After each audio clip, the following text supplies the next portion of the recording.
તો આપ તમારી સાથે સત્યની સાથે અને તમામ ન્યૂઝ અપડેટ સાથે હું ઝંખના દવે।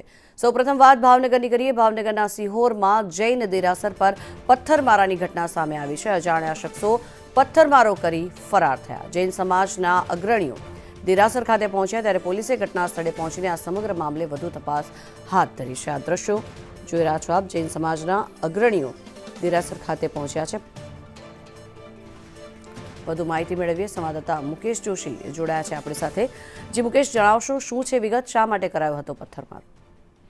જી ઝંખના, આપને જણાવી દઉં કે સિહોરના મધ્ય વિસ્તારની અંદર આવેલ જૈન દેરાસર આવેલું છે, જે બરાબર ભરચક એરિયાની અંદર આવેલું છે। ત્યારે કોઈ અસામાજિક તત્વો દ્વારા અગાઉ પણ એક પથ્થરના ઘા કરવામાં આવેલા। ત્યારે ગઈ મોડી રાત્રે પણ કોઈએ ઈંટનો ઘા કરેલો હતો, જેથી લઈ અને જૈન સમાજના લોકો ત્યાં સમગ્ર ઘટના માટે તપાસ માટે પહોંચ્યા હતા। જો કે આ ઘટના છે અગાઉ પણ એકવાર પથ્થર કરવામાં આવેલો, ત્યારે પણ જાણ કરવામાં આવેલી। ત્યારે મોડી રાત્રે કાલે જે પથ્થર ફેંક્યો ત્યારે જૈન સમાજના અગ્રણીઓને ખબર પડતા તમામ જૈન સમાજના અગ્રણીઓ છે તે દેરાસરે પહોંચ્યા હતા। ત્યારબાદ પોલીસને જાણ કરવામાં આવી હતી, પોલીસ પણ ત્યાં પહોંચી હતી।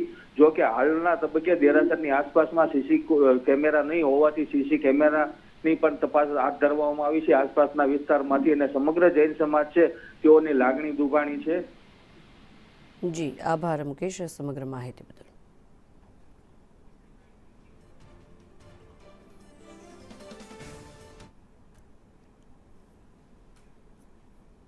આગળ